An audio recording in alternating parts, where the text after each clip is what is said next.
Saint Romuald was the founder of the Camaldolese order and a major figure in the 11th century Renaissance of eremitical asceticism. 2. Romuald spent about 30 years traversing Italy, founding and reforming monasteries and hermitages. Romuald was born in Ravenna, in northeastern Italy, to the aristocratic Innesti family. As a youth, according to early accounts, Romuald indulged in the pleasures and sins of the world common to a 10th century nobleman. At the age of 20 he served as second to his father, who killed a relative in a duel over property. Romuald was devastated and went to the Basilica of Sant'Apollinare in class to do 40 days of penance. After some indecision, Romuald became a monk there. San Apollinare had recently been reformed by Saint Mayul of Cluny Abbey but still was not strict enough in its observance to satisfy Romuald. His injudicious correction of the less zealous aroused such enmity against him that he applied for and was readily granted permission to retire to Venice, where he placed himself under the direction of a hermit named Marinus and lived a life of extraordinary severity. About 978, Pietro Orsolio I, Doge of Venice, who had obtained his office by acquiescence in the murder of his predecessor, began to suffer remorse for his crime.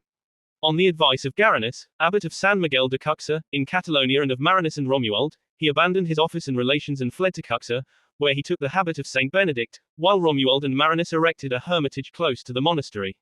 Romuald lived there for about 10 years, taking advantage of the library of Cuxa to refine his ideas regarding monasticism.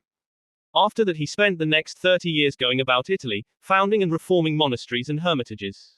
His reputation being known to advisors of the Holy Roman Emperor Otto III, Romuald was persuaded by him to take the vacant office of abbot at Sant'Apollinare to help bring about a more dedicated way of life there.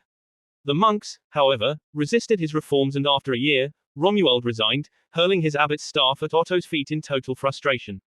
He then again withdrew to the hermetical life. In 1012 he arrived at the diocese of Arezzo. Here, according to the legend, a certain Romualdus, who had seen a vision of monks in white garments ascending into heaven, gave him some land, afterwards known as the Campus Maldoli, or Camaldoli. Saint Romuald built on this land 5 cells for hermits, which, with the monastery at Fontebuono, built 2 years later, became the famous mother house of the Camaldolese order. Romuald's daunting charisma awed Rainier of Tuscany, who was neither able to face Romuald nor to send him away. Romuald founded several other monasteries, including the monastery of Val di Castro, where he died in 1027.